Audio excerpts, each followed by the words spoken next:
Hello and welcome to another episode of Boundless Body Radio. I'm your host, Casey Ruff, and today we have another amazing guest to introduce to you now. Rachel Brooks is a fitness and lifestyle enthusiast and entrepreneur. She is the best-selling author of the book Chasing Perfection, the host of the Confident Woman podcast, and founder of the Confident Woman Collective and I Am Athletics. As a former bodybuilding bikini competitor and champion, Rachel has taken years of fears, failures, setbacks, and extreme loss, and created simple yet powerful lessons that help women transform their lives to become their best and most confident selves. As part of her mission, she empowers women to get fit from within by challenging and inspiring them to let go of their limiting beliefs, redefine who they are, and step into who they were created to be, the confident woman. Rachel Brooks, it's an honor. Welcome you to the show.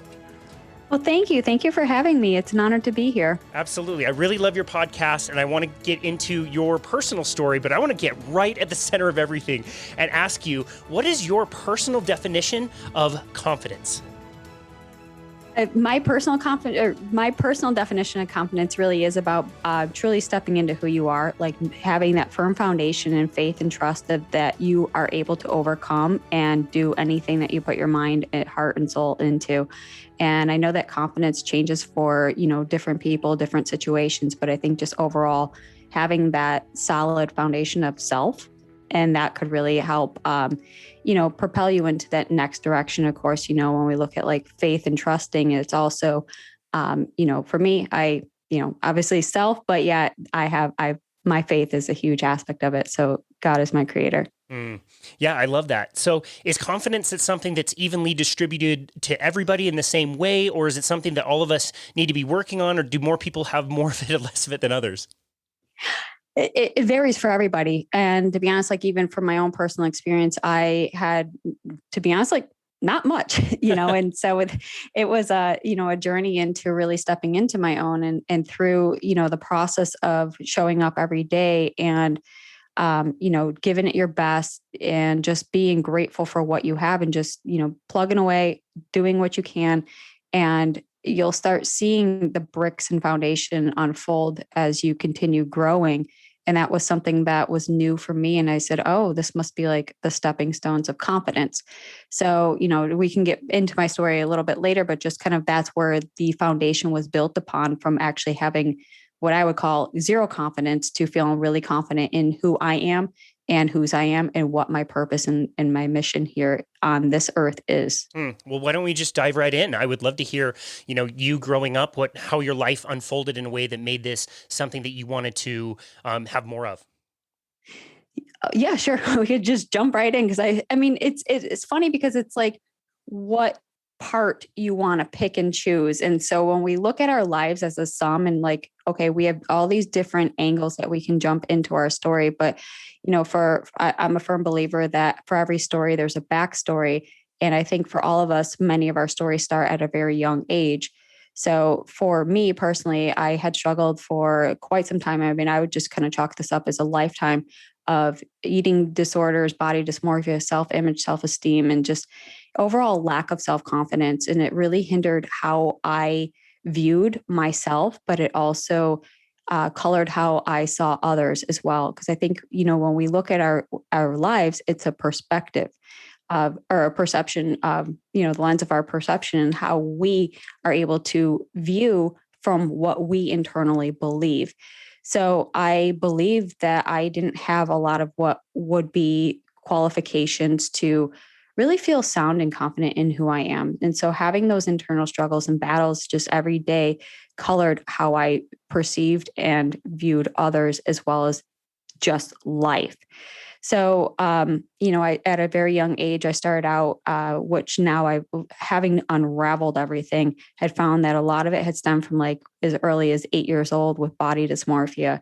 I found myself comparing how I physically looked on the outside to others, and I just paled in comparison and felt different and said, like, why? What is wrong with me? Like, why do I look this way? Why did these other girls look this way? And then, as body dysmorphia starts to just plant that seed, we continue to water it by seeking out the evidence to support the beliefs that we have. So I found this throughout, younger years into, your teens, your young adulthood, even into adulthood, that what we seek we'll find. So constantly comparing myself, and not only just in the body aspect, but was my life as good as others? Did I measure up to others? Did I look as, pretty as others? Was I as smart as others? Did I have the success as others? And so I found myself really just in that gap of just struggling to be enough. And I think that's really a core foundational aspect that many of us struggle with, is that we do in the back of our minds, no matter what, is it enough? And is that enough measurement a reflection of our value of self-worth? So that was something that I really struggled with early on in life, and carried it forward into different relationships, into different businesses, into different aspects and facets of my life. And just seeing it like come full circle, and just really got to a head where it's like, this isn't who and what I want to be.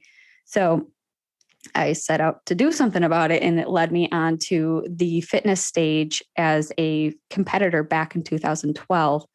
After several years of doing every diet, every exercise, everything you name it, whatever was out there, the marketing gurus out there, I was their perfect target audience. I was a candidate, and I was a sucker at this point, that I would just latch on and grasp at anything to get me out of that place that I was in. It was called really just a dark place.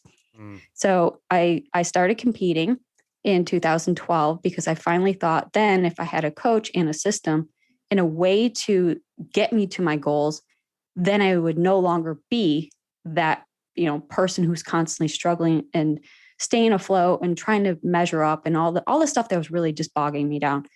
So after I hired my first trainer, and I had the diet, and I had everything that I thought was going properly, so 4 days before my competition, I didn't know it at the time, but it actually ruptured my disc. Wow. And so, severe pain. And after I competed, it was just an awful experience. The overall training, the diet, the excessive workouts, to the point of just physical and mental just anguish. And I got on stage, and it was just nothing what I thought it would be. I didn't look like the models that I wanted to be. I was just in such severe pain that I was just like, get me off the stage, get me home. I don't want this anymore. And so after that experience, I was like, this is just terrible. I don't even know where to go from here, because I felt like that was my last ditch effort. So after being physically incapacitated, I had to have surgery on my back, and that set me out for quite some time. And I remember the doctors telling me that I would never lift the same way again. And it really discouraged me, because of all the things I've tried in my entire life for like the diet and new exercise aspects. I actually enjoyed lifting weights. I said, ooh, this was really cool, because it was a newfound territory, because I was always fearful, and I was a sucker again, but I was also a sucker for those beliefs and myths that, lifting weights make women bulky, and having body dysmorphia is like, this is the last thing I want. I don't want to be bigger or bulkier. I want to be smaller, sexier, leaner, skinnier, all the terms that were out there.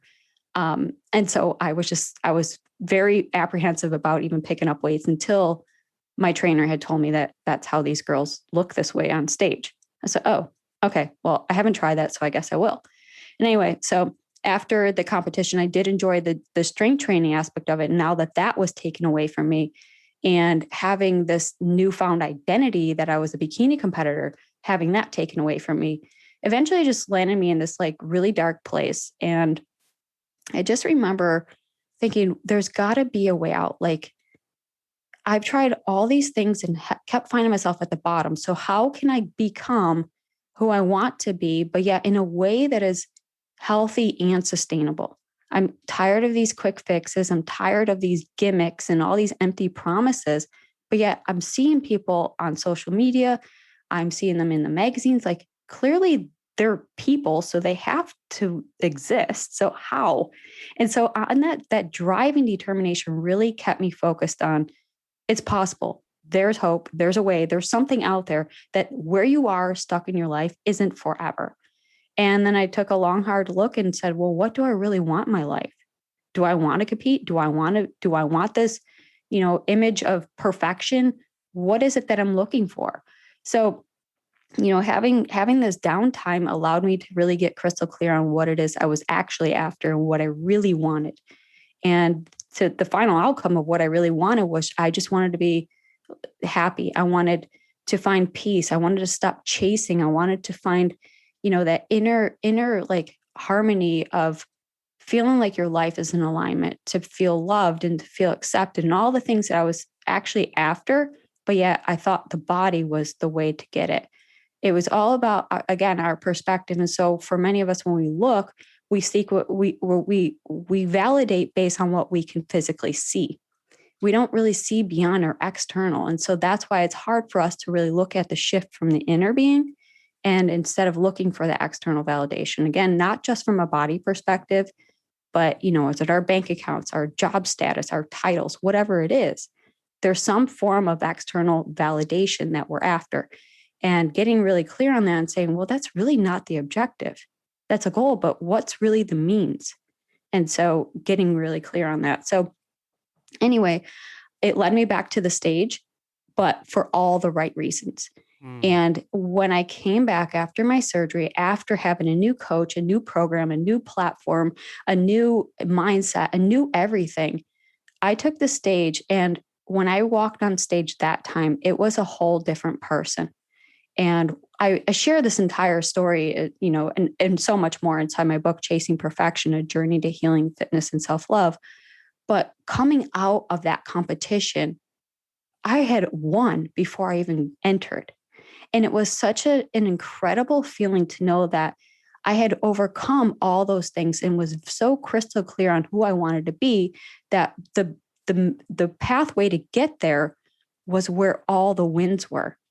And so standing on stage in 2015 at this point was an entirely new person. And that has been like the win that I was seeking my whole life at that point. And so that was the first stepping stone. I said, wow, if this is what this feels like, imagine what is possible on the other side. And that's where I kind of use that as like a caveat of like, that's where I reclaim my life. From that moment, when I took the stage, I knew it was beyond the stage. It was so much more to what is to come. And so, fully embracing that journey and that the struggles and everything. And so it isn't just a fitness book, to be honest. It's just, we're talking about from like how we can look at things from external to internal, and how we can use the stage as a metaphor for what else we're chasing in our lives. So having that awareness, I said, wow, these are the other areas that I could also improve upon. Now that I have one brick to lay down, I could lay down another brick and another brick, and I start building this foundation. And this foundation now has become the lifestyle that I have now created for myself, which I also help so many women do the same, because it's not just, again, the fitness, the health, or even the physical body. It's everything all combined. So now creating a healthy and balanced lifestyle for myself, it's like, what else is possible? And so we see the changes trickle into other areas of our lives. And it becomes like, it's so fulfilling. You've created the life that you love instead of just trying to, get the quick fixes and band-aids on things that we haven't really addressed in our entire lives. So this experience had allowed me to really uncover the roots of how I even, body dysmorphia had come up, why the eating disorders, why the low self-esteem, why the body image, struggles, and all of that. And it just brought more clarity and more confidence and more, showing up more consistently throughout the entire journey. So this is something that I love just sharing and talking about. But again, we can see it from different perspectives as well. So that's a piece of my story. It's not all of it, but yes, that's kind of how I got to where I am today. Wow. That's incredible. Thank you for sharing that story. It's an amazing one. And I just think it's a testament to how difficult it seems to do that inner work. You will do all kinds of crazy external somersaults to avoid looking in yourself and doing that kind of deep work, even though that's the only place where you can find it. It's so interesting, being in this industry for a while, and you see people do fitness competitions, and if they're not aligned with the right reason to be able to do them, you know what's coming. It's going to be a really disappointing disappointing event, the after effects are going to be generally not very great. And the cycle kind of continues until people just totally break down. They never find what they're seeking, where what they were seeking was there all along. It was inside. Exactly. And that's why, I've now taken everything that I've overcome and just learned through this. I don't look at anything in my life as like, this happened to me. I look at it now as that it happened for me, because everything, all the good, the bad, the ugly, those are all lessons and experiences. And just to me, like, I look at it as blessings right now, because I wouldn't be where I'm at now on the other side, able to give back and help other women do the same. So now it gives me a whole different perspective to look at things now from a lens of, compassion, empathy, and just sitting with these women and knowing that their hardships and these are just real struggles that we encounter in different facets of our lives. So part of it, is really finding the right support to have that community to dig a little bit deeper and to hold that space and just be available to like shine light in those dark corners of our lives. And even though they're dark and scary at times, but they're so necessary to face, because how do you overcome something if we just ignore it? It's never gone. It's still there. It's just getting tucked further and further and further into, our closets, our whatever we want to call it, like the baggage that we carry throughout our lives. So it's so important to unpack that and neatly, like carefully put it back in a place that you get to choose if you want to keep it or if you want to discard it. So, having that, that awareness now is, again, how I help women now face, approach fitness from a different perspective. It's not about the body. I go deeper in there. And that's why my program, Fit From Within, was just one of the signature programs in the Confident Woman Collective. We do that. We flip it on its head. We go deep into, well, first of all, when we think of fitness, we think of like diet and nutrition. But the Fit From Within program really is meant to address your mental, emotional, and spiritual well-being, while the physical then becomes a byproduct of how fit you are within. And that is so important, because we can be, the most lean and jacked person out there, but yet we could be completely broken and damaged and so hurt inside that we don't see what's really going on. And we only look at people from the outside and we say, oh, well, they got it all together. They got like the perfect body, the perfect life, the perfect, spouse, whatever. But yet you have no idea what's going on inside that individual. They may be hurting so bad and so, struggling just to stay afloat, but because the outside, they look picture perfect.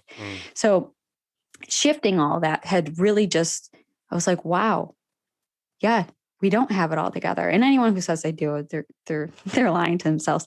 So, just really looking at it from that perspective and just doing the inner work again. So your physical then is just the machine. Your body is that machine that carries out your purpose. And that's, when I work with the women, that we really get deep into that, so that these women come out not only finding a place of happiness and peace within, but they also come out really living life with freedom, passion, and purpose. And that's really where we flip things on its head, like shifting, again, perspective of how we view our struggling. Because when we're so focused on ourselves, we lose sight of what really is important in our lives. And that is helping and serving others and giving that away, like being of service to others. So, I had to overcome so much of this. And now looking back at all the lessons, it's like, when I was so focused on myself, that's where all the pain was coming. I needed to look a certain way. I needed to be a certain way. I needed to have certain things. Like all the comparison had pulled me out of uniquely who and what I am and what I'm here for. Wow, that's really beautiful. Yeah, I feel like we're all just kind of on the bow of the Titanic, like slipping into the ocean, taking selfies, being like, "Yo, the band's still playing. It's all good. Like we're cool." Yeah, that's amazing. I love that you mentioned service, and I think that's so important. I wonder what you think about this. Do you find that it's more difficult to offer support to others than it is to ask for help for ourselves? Asking for help, yeah, it's a challenge. I think when we look at it as like asking for help, it's almost ding on our ego, like there's something wrong with us. Like, what, I shouldn't ask for help. I should be able to do this on my own. Like, I'm resourceful. I'm in control. I'm smart. I'm this, whatever you want to tell yourself. But asking for help, it was one of the biggest things that, the biggest obstacle, I think at that point, stand in my way, because like I said, I was trying to do everything on my own, and everything I tried to do on my own, I failed. So I was like, okay, well, what's one thing I haven't tried? Asking for help, hiring a coach, hiring a mentor, like finding the right sources, doing some research on my own, asking questions, anything and everything at that point, I was just drawn to, because I had run out of my own esteem. Like, there was nothing left in me. I didn't know how to do it. So I got to try something different. So yeah, I think definitely asking for help was, it's more of a challenge than being of service. Because I think when we look at it from being of service, there also might be an underlying condition where it's like, I'm being of service so that I can get X, Y, and Z. Whereas asking for help, it works. It's a two-way street. You're asking, you're being open, and you're receiving. So you're giving and you're receiving both ways. So I think, having that right mindset to kind of look at two things objectively and realize, okay, one is, am I being of service unconditionally, or am I doing this to get something in return? Versus asking for help, it works both ways. I love that. You mentioned working with your women in ways, spiritual ways and mental ways and emotional ways. What are some practical ways that you actually do that? So during like an initial, discovery call or consult, we really just get clear on what that individual wants, like really just helping them paint that vision and get really clear on what is it that they want, but, not necessarily just like a few feet in front of you, but the long, big dream, the long-term goal, and just kind of bringing the clarity now is to like, okay, well, let's talk about where we're at right now. And then, so, finding what is the best approach to strategize and help bridge that gap from where they're currently at to where they want to be. And then developing a plan that really suits that individual without feeling like we need to shake things up and disrupt their entire lifestyle. Because when things get too out of our comfort, we shut down. So there are the small tweaks and changes. But what I love most about working with these women is that hearing them say, so you mean I don't have to give something up? I don't have to do, more of these things. And, just feeling like women, we take on more, right? And that leads to overwhelm, feeling overworked, exhaustion, burnout, all the things that we women just, and of course men do too, but, I work primarily with women. And, part of, in that whole discovery call aspect, it's, they say, wow, you mean I could do a lot less to get so much more? I'm like, exactly. So I want these women to walk away knowing that they can have more quality, more happiness, more peace, more joy, more love, more acceptance, more of whatever they're craving without having to sacrifice everything that they've always been used to. Yeah, and I think such a big part of that is that, like you said, creating space, getting less, getting rid of things, getting whether they're physical objects or mental constructs of what we think we should be, or those emotions that are so deeply seated, being able to feel them and let them release. Tell us a little bit about self-talk. It's so interesting to me that like we talk to ourselves in a way that we would never talk to another human being ever.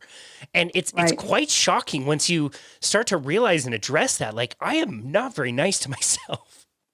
No, we are our own worst enemies. We are the meanest people to ourselves.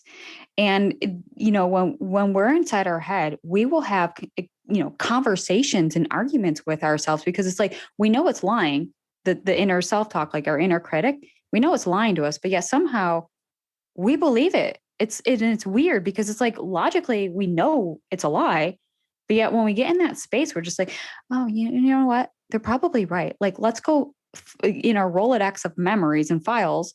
Let's find proof to support that. And there we are. Right. So now we're like looking out in the world to validate and support the lies that inner self-talk has been telling us. And so it's not even just our self-talk, but we'll see this pattern throughout, whether somebody says it to you, or a belief that, rings true to you, a story, an excuse, whatever it may be. It's not always just about the self, but yet look at our society, our family, friends, peers, teachers, whoever it is. We allow that information in, but it's up to us to really filter it. But somehow we're able to filter out the noise of others, but yet tune in to the noise of self. So part of, what the process of working with me as well, we start to discover some of those, the negative self-talk, and start really flipping it on its head, start flipping the script of what the narrative is in our mind, and start seeking the truth now to replace that. So that's part of the process of like letting go, redefining, and creating your own story. So in that process, again, identifying the lies, the excuses, the beliefs, the stories we tell ourselves, reframing them into ways that are more conducive and encouraging and empowering, and start, finding the evidence, whether we speak it, we seek it, or, we're watching it in some capacity, to now become that supporting evidence to now fill our truth bucket, because we've been carting around, buckets of lies. So we got to combat that, right? So we flip it and we start filling it again. I kind of look at it as like, wiping your iOS, right? If you have an Apple or a Mac or something, you're always having an update. So you wiped it completely clean, that slate, your blueprint, whatever you want to call it, and you're now reprogramming your mindset, your beliefs, and how that shapes into your emotions, and how that shapes into your behaviors and your habits, and just the action taking aspect of it. So again, we become what we believe, but if we're going to be victims of our own negative self-talk, well, we got to do something about it now, because we're continuing down that path. And if that path isn't serving you, you got to do something about it now. So yeah, I love talking, about the whole process of it. And I love that you brought that up, because when we're in our head, we're dead, right? Because we're killing ourselves with these lies. We're killing ourselves with all the BS that we're telling ourselves every single day. But if you actually spoke that out loud, it sounds completely different. But if you spoke that out loud to a best friend, a loved one, whoever it might be, oh, you wouldn't even dare. No. But somehow it's okay that we accept it for ourselves. It's just crazy to think that we do this, but yet we know it and we still do it. It's weird, but yeah. Yeah, totally. Yeah, totally. Mm-hmm. And it's so funny because one of my favorite podcasts is the Peter Attia, The Drive. I listen to it every week. It's great. And he recently talked about how, he's got very high performing activities in his life, like racing an F1 simulator or archery. And if he's not practicing well, he'll get into that pattern of like, you suck, you dumbass, like you can't figure this out. And he was told to kind of like externalize it a little bit and say like, let me pretend that this is my wife or my children. How would I change my talk if I were talking to them? And you would be way more kind and more gentle. But all of that stuff does start with awareness. Like most people, I don't even think they realize they can wipe their computer clean. Instead, they just have all these, software programs running in the background that were downloaded by maybe their parents. Maybe it was like you at a young age, the kids around you, maybe teachers. Like those belief systems are just that. They're made out of nothing, and we hold on to them and cling to them so our ego has something to anchor to. But if we can be aware of that as a starting point, then we can start to deconstruct that. Like you said, like wipe the computer clean. I think that's a great analogy. Yeah, absolutely. And it's really, again, because, wiping that clean, we have that reset button. It's really up to us now having that internal awareness to be like, hey, you know what? This is wrong. I don't want to be this person anymore. I don't even want this life anymore. I don't even want what I thought I wanted. And it's okay to acknowledge that. But then, you got to get clear on what you do want. And maybe sometimes finding what you do want might be hard because we've been in that negative space for so long. But also a good place to start there is like get really clear on what you know that you do not want, and then look at the opposite of it. What is possible if you don't want that? What's the alternative? But yeah, I do like that you had mentioned, getting in your head with all the things that have been told to us. But the more we hold on to that, we're also holding on to it because it's a piece of who we are. It becomes our identity, and we will do whatever it takes to hold on to who we are, right? If somebody tells you you're something else, you're like, no, that's not true. And you'll justify it. But yet the same is true if we're holding on to a negative belief or, a story about our past or whatever it is that we're holding on to. a piece of us has to let go. And in doing so, we lose a piece of our identity. But the cool thing is you're replacing it with who you want to become. So I think, looking at these shifts and these changes, one of the hardest parts is, when we have an idea of who we are, we hold so strongly to the identity that we will ensure that our actions and our beliefs align with who we believe we are. So if we believe we're stupid, we're worthless, we're dumb, we're just, too old, too young, whatever these beliefs are, we will find every evidence to support, and we will keep that in our little bucket to say, and this is why I'm too old. This is why I'm too, young. I'm too dumb. I'm too whatever. But you know what I mean? It's like a self-fulfilling prophecy here. Yeah. It's like, but all we're doing is self-sabotaging. We're inflicting self-harm, self-abuse. And we know we wouldn't tolerate that from any other person out there. So why is it okay that we do it for ourselves? And so having like that, the start of this process, even in my own journey, I was like, good question. And it's like, but I asked it myself and I answered it. And it's kind of weird, but right. So we're having this conversation with ourselves. And it's like, but we have to have these honest conversations. We can't just yes, sir, yes, ma'am, to our own inner dialogue.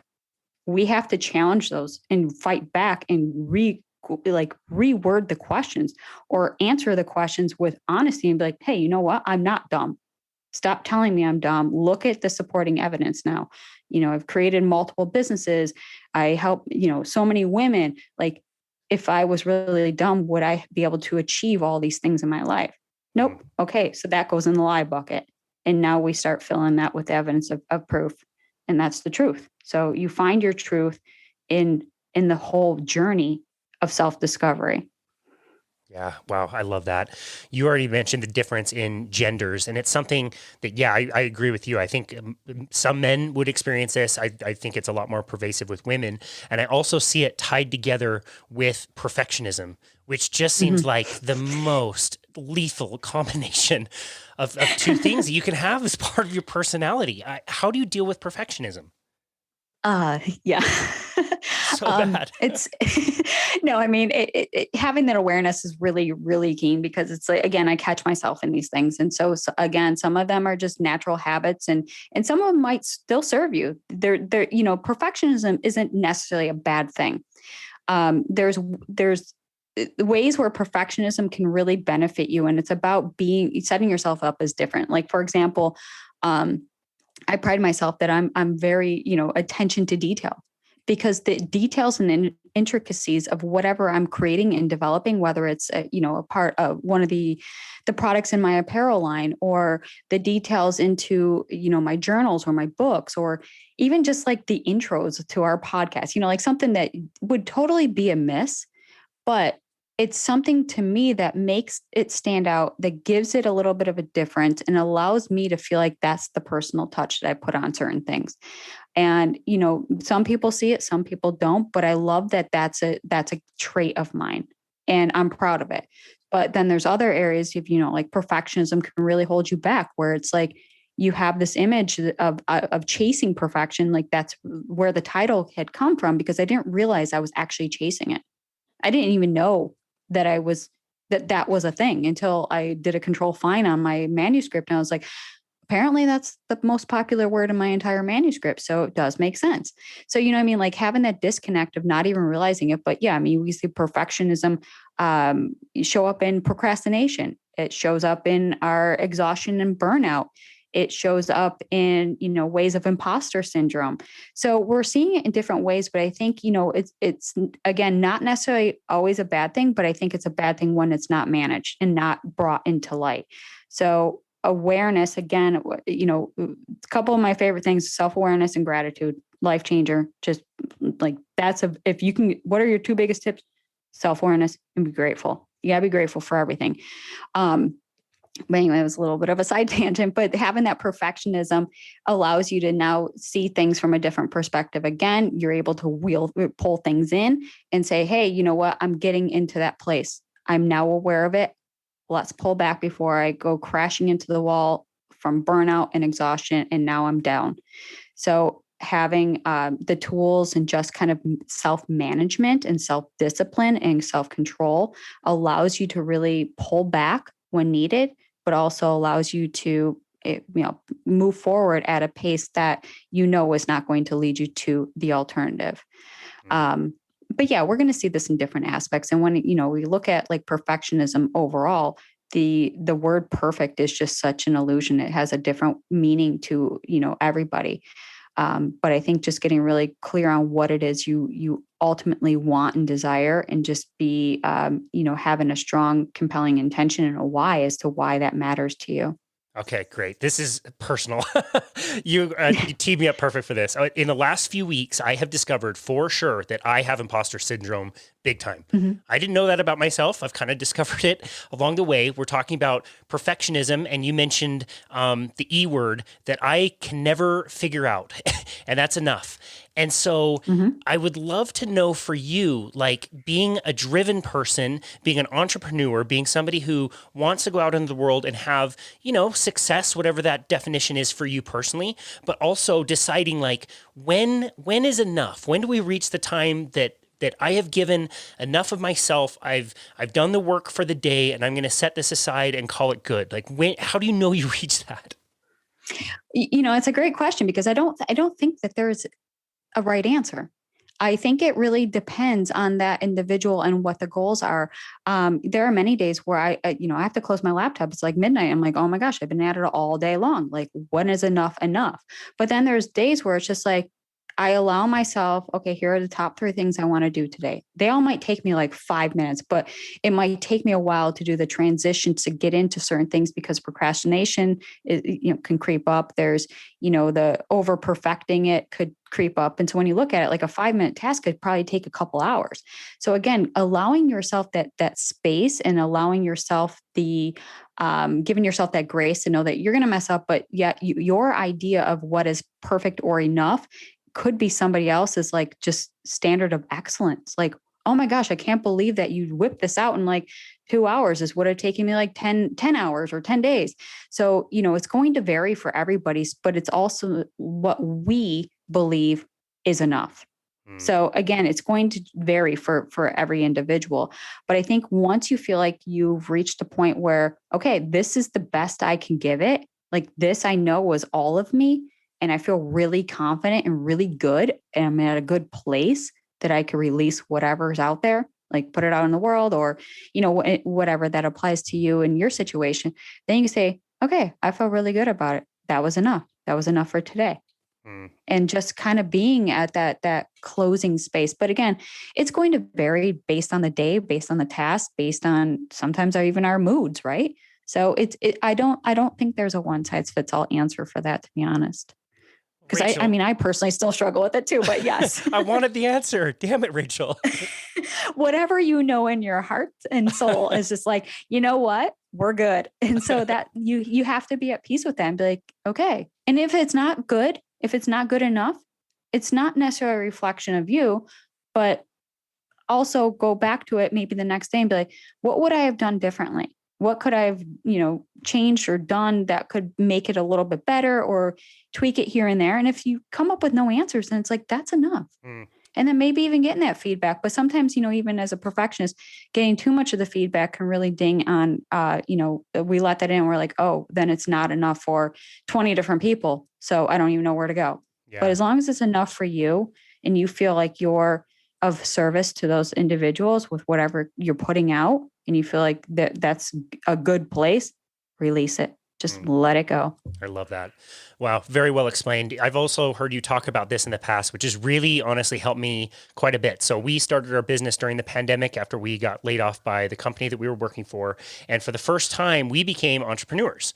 And I've always had the same self-talk, like I'm not an entrepreneur, I'm a company man, I work for the man, whatever. And we had this interesting new kind of dilemma where we started to find ourselves thinking about our resources a little bit differently. And like I said, I've heard you talk about this and I really love it.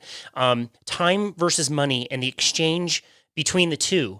And I had a day recently where, for whatever reason, every single client I had booked on that day had to cancel for some reason or another.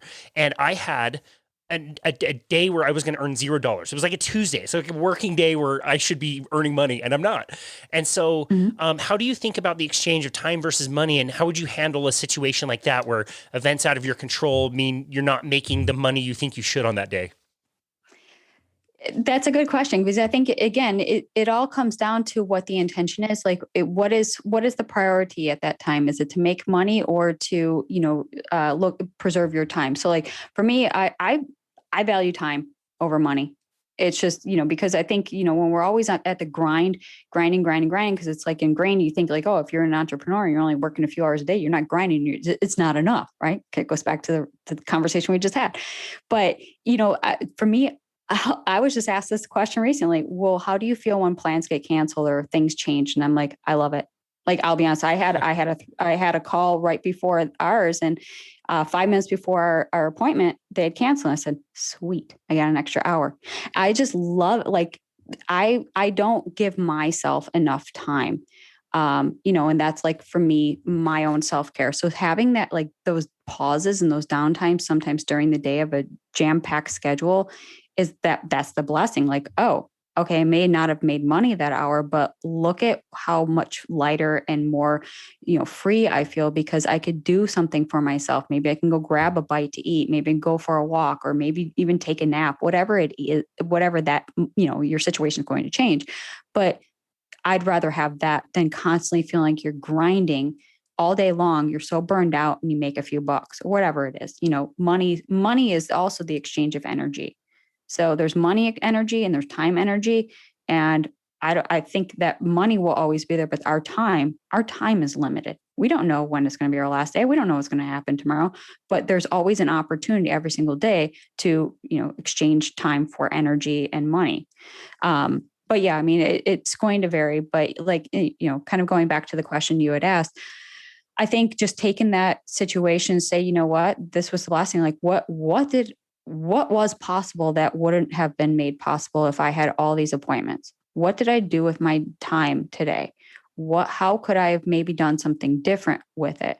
And so challenge those questions to see the good in the situations. And even though it's not always about the money, but what else came from it? There was a reward at some point. We have to find it, right? So it's not always the money, but I think we're so ingrained that, money has to be the reward for our time, but it's not. Yeah. Wow. That was so well explained. It's like nobody told us that. Right. Nobody told us that. We were always the grind is perfect world, like working 50, 60 hours a week. No, I mean, all the time, every single week was nuts. And this is part of the reason why I love your podcast so much. You recently had, and of course, I'm not going to remember her name. It was really wonderful. You had the girl that was traveling. She learned how to do day trading so she could just go and like travel all the time. Her idea was, why don't you earn enough doing something like, easy trading? It doesn't have to be everything you do all day, but you can figure out systems and ways that you can earn a little money on the side. And maybe once you have, your bases covered with that, then you get to have all the time to go do whatever you want. You can go serve people, you can volunteer, you can have your job, but not have it be this thing where you're forced to, 9 to 5 every single week for the rest of your life. Exactly. And so our guest, her name was Terry Iwo Jima. I'm pretty sure I'm saying her name right because we had to have her correct us quite a few times. But yeah, she was a phenomenal guest on our podcast. And I loved her approach to that as well, because I think when we choose our guests, they align with our beliefs as well. And so that was something that I really resonated with. And having that threshold of where like everyone's comfort level. So whether let's look at it from a financial comfort level. If you have to have a baseline of X every single month just to make ends meet, we need to allow ourselves that like grace period, a little bit of that overflow where, okay, so we made our baseline, and if we made more, that's amazing. And so having that free time, that's what she was saying, is that if you've established your baseline, now that that's your comfort threshold level. And once you get there, then it frees up that time because you're not constantly grinding. And there is going to be a grind period in every business that we're in. But getting to that place where you can pull back and say, hey, you know what? This is my minimum. If I want to grind for more, but yet what is more? And if that's the constant chase of more, is it enough? Is it enough? Is it enough? you're not going to see that threshold. You're going to be chasing that carrot and missing out on the fun and livelihood of life. Because even though the threshold's been met in our mind, it's not enough. We got that scarcity mindset still. So we're constantly chasing. So taking an overview of your business, your finances, and your objectives and your goals, and looking and be like, oh my gosh, you know what? We make enough every month. That's totally fine. And you know what? I'm going to take 2 days off this week because I can and I will. And giving yourself that permission, whatever you do in those 2 days, and whether it's still sitting on your computer working, but maybe you're like writing a book, editing a podcast, whatever it might be that still brings joy to you. Or it could be, whatever your passions are. Maybe it's going to a sports game. Maybe it's taking your partner out on a date night or a date day, just really looking at it to live life, because we do have to find that balance where we cannot always be on work, on the grind, on edge all the time. We have to have balance and harmony on both. That is such an important tip. I cannot encourage a listener to do that with your finances. That is something I resisted for years because I didn't want to know, right? Like I didn't want to know where I was wasting my money. And sitting down and gathering everything was going to take time and energy, and I didn't want to do that. And the pandemic really forced us to sit down and say, like, okay, we may be hunkered down for like a long time, and how are we going to sort these things out, and what's our budget? And it really forced us to take a good hard look at our finances. And I could not believe how low that number was for us personally, which I'm really grateful for. But yeah, it does give you a better sense of like, okay, I don't necessarily have to do an unlimited amount of work to get what we need. We can make this much and not have to cancel Netflix. And it was lower. It was a lower number than I thought. And I wish I had done that sooner, honestly. So I think that's a great tip. Talking a little bit about business, I want to talk about you starting your business and what kind of resistance you met as you were getting your businesses going. Yes, lots of resistance. And I think, there's kind of different positions here, because I had left a corporate job after almost 10 years, and it was a big risk. So again, when we talk about the trading time for money, or money for time, either way you want to look at it. And this is a perfect example. I was at a corporate job that almost 10 years. I worked myself all the way up to the top. I really couldn't go any further in the company unless I worked for their corporate headquarters and had to relocate and just, give up my life. And I'm like, no, that's not really where I want to be. So I had an opportunity at the time for a startup online company, and there was no history, right? So here you are giving up 10 years, all your perks, security, job security, your finances, your all the benefits, right? Everything for someone's idea. And you're like, yeah, I'm not really sure if that's, that's a big gamble. But to know where I was in that place, I was so unfulfilled.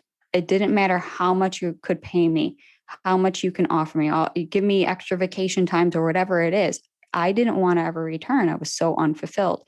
So when I looked at this new opportunity and said, well, I know how to do the work to get to wherever it needs to be. Like, I'm very driven. And I said, well, I can just drive this one as fast as I drove the other company. And how can I get there as quickly as possible? So even though I knew I was taking a substantial pay cut and I had zero benefits to go, but I saw this as a potential to start fresh and to put in the work and the hours, because it was, early on in the company where it's like, what you put in, you're going to get the reward out. And I really like that idea. But yeah, I mean, having to go from next to nothing on your pay to losing everything. But the plus side of it was I worked at home and I had all the freedom and all the flexibility that I absolutely wanted. And so the pay cut was actually above my minimum of what we actually needed to just live. So in short, I felt like I got a raise and a promotion and all this freedom and opportunity. So that was almost 15 years ago. And since then, we ended up buying out those companies. So I have multiple companies on the internet space, as well as my personal brands, which have been all kind of parts of like my purpose and my passions. So looking back at where I was and overcoming all those things, I said, wow, this would be like so selfish of me if I held on to all these good nuggets and takeaways and all the cool stuff that have really helped me get to where I am. I want to help women do the same. And so that was really like the first inkling of what I could do with my purpose, and my passion. So I used then the company to fuel into my passions. And so now I have multiple businesses on that as well. And just, really just helping women in every facet. So whether it's through, my coaching and the collective, the Confident Woman Collective, whether it's through publishing my best-selling book, Chasing Perfection, to having a top global podcast, to my I Am Athletics apparel and accessory line. All of those have really built, they're extensions of me and pieces of my passions, but they all serve the same purpose, is to, empower women to become their best and most confident selves. But how we empower others, we have to first empower ourselves. So all of that is really about doing yourself the service so that you can be of service to others as well. I love that. I have been astounded by how gracious and kind the entrepreneurial space has been. People that are so more than willing to give advice or donate their time, or they're doing things for the right reasons. It's just so validating to see that, we don't know what the hell we're doing. We're failing at this every day. We're learning as we go. And it's really cool to hear, the people that are in this space that got in it for the right reason. They're here to share. They're here to help others, and they use what they gain for that purpose. I think that's really amazing. We do have to ask you, you've been at this, the fitness thing for a long time. What kinds of, fitness practices, nutrition practices do you leverage to stay in top shape now? So I practice everything I preach, and it's just really about, again, creating flexibility and freedom in your lifestyle. So having to overcome a lot of those beliefs and myths that are centered around diet. I think for many of us, when we hear that word diet, we think of like suffocation and restriction and willpower and all the words that say like, okay, I'm ready to throw in the towel now because it's not going to work. But I practice the philosophy of flexible dieting, where there are no foods off limits. I eat what I enjoy, and I enjoy what I eat. So, having those fear phobias and, just all that stuff from way back when, I'm very proud of myself to say that I have overcome the eating disorders. And so I practice the flexible dieting approach. And again, the word dieting, don't let it turn you off. Dieting is just really about the consumption of food and beverages that we consume. That's all dieting is. And, but anyway, so I practice that. And so when I looked at it from that approach of like flexibility and freedom in a diet, what else could be possible? Flexibility and freedom in training and life and business, whatever. So I've taken that same philosophy and just applied it to all areas of my life. But, when we look at like health and fitness, that's my top value, because if I'm not at my best, I cannot serve the rest. Hands down, I have to be, sound in mind, body, and spirit, where again, just physically conditioning my body, moving it each day, getting in my hydration, my like nutrient dense meals. So I'll save in room again for my treats, my wine, whatever. I mean, I enjoy what I eat. And so that really is something that I also help women do, again, inside the Confident Woman Collective, all part of my signature program, the Fit From Within program as well. But, I do everything that I love. And that's the beauty of it, is that I want women to do that too and enjoy their life thoroughly from the inside out. I love that. That sounds great. Tell us a little bit about the Fit From Within program and how people can find that program if they want to try it. Yeah, so the Fit From Within program is actually one of the signature pillars within the Confident Woman Collective. And so the Confident Woman Collective really is a container that houses all the programs and coaching courses that I have to offer. But it's really cool because you get the community, you get the online support, you have access to other coaches and mentors as well, and exclusive discounts to upcoming events or the I Am Athletics apparel line. So any of the products and services that I have, it's really cool because you do get that VIP access and discounts, but you also get to learn, you get to grow, you get to be in proximity of women doing some incredible things, and just to be a part of that journey with them. And so again, we know how, having that support and proximity to people is so important in our lives. And it's, for the betterment. Like, we can't grow if we're around people that are pulling us down. So we need to surround ourselves with others that are just up leveling and uprising. And I'm a firm believer that, when we rise together, or as individuals, we rise together. And that really is the whole collective. So your journey may be personal, but it's collective. So all that good stuff. And so again, the Fit From Within program, we work on the mental, emotional, and spiritual well-being, and the physical. Again, you get to, that's the byproduct, right? But your body is the machine. It's the vessel that helps carry out your passions and purpose. That sounds amazing. That sounds great. Oh, thank you. That's awesome. Are you going to be working on any new programs in the future, or is it more just putting out the podcast and being consistent with what has already been created? Yeah, so there'll be more programs, and more programs lie inside the Confident Woman Collective. So again, it's meant to guide the women through the journey of becoming their best and most confident selves, like stepping into who they're created to be, which is that confident woman. Because I really do truly believe that confidence lies within each and every one of us, and every one of us was destined for greatness. But we have to harness that and fully, surrender what was, so we could become what is possible. And that's up to you to define what it is that you want and who you want to become. So that's why it's really cool that you be in proximity to these women, and all different walks of life, and all different stories, and all different wants, needs, and desires. But yet the core, collective of it is to become a better version. And so on that other side is to really become who you're created to be. And that is, who are you? I am enough. You're enough no matter where you are at any stage of your life. So every woman, I am. And you get to fill in that story. And that's, our tagline for I Am Athletics is create your own story. You get to be whoever you want to be, because who you believe you are is just the starting point, because what is possible when you believe that you can. I love that. That's so awesome. Rachel Brooks, this has been such a fun conversation. If you had to distill down everything that we've talked about into one simple tip, I think I know what you're going to say, but what would that one tip be? You have the power to create your own story. I love it. I love it. That's what I was hoping you would answer. Rachel Brooks, will you tell our audience one more time where they can go to find you and connect with you and your work? Absolutely. So you can find me on all social media platforms at I Am Rachel Brooks, as well as my website, iamrachelbrooks.com. And so everything is there. And of course, we have our free community online, which is the Confident Woman community on Facebook. But you can find that through any one of my platforms and channels as well. And so if you are listening and you want more information, please reach out to me, because I absolutely love connecting with everybody online. Like I love DMs and just chatting and just being a part of, just your life, and just it fills mine. Like I really just, connection is a big deal, right? Like especially in this time, we need more of it. And I just, knowing that you're not alone wherever you are in your journey. So let's connect. That's beautiful. Yeah, especially in today's day and age, connection is just so critical. You're absolutely right. Rachel Brooks, best-selling author of Chasing Perfection and host of the Confident Woman podcast. Thank you so much for everything that you do.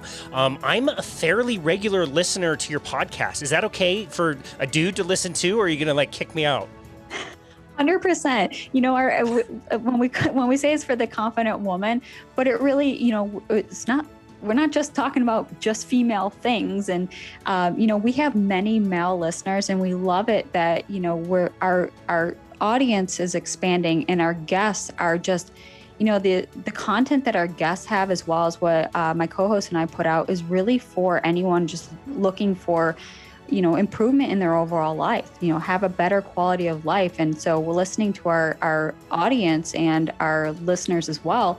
We ask them, what do you want to learn more of? What do you want to hear more of? And so a lot of how we choose our guests is based on the feedback and the messages we receive. So again, that's why I love hearing from other people. Like, hit me up on the DM. Like, I want to know what you want. And we'll go out and make sure that we bring in a guest, or we put out content. So it's all about, again, service for others. It's really well done. It's such a great show with a very kind of diverse crowd, and I learn something every time. So I hope the fit from within crew won't come hunt me down and make me not listen anymore. Absolutely not. And the more the merrier. And we just love spreading and sharing the message. So thank you for listening as well. Absolutely. Well, thank you so much for being on the show. We just really love and appreciate your content and everything that you're sharing with the world. The confidence message is just so awesome and so important right now. So Rachel Brooks, thank you again for appearing on our show, Boundless Body Radio, today. Thank you. Absolutely. And this has been another episode of Boundless Body Radio.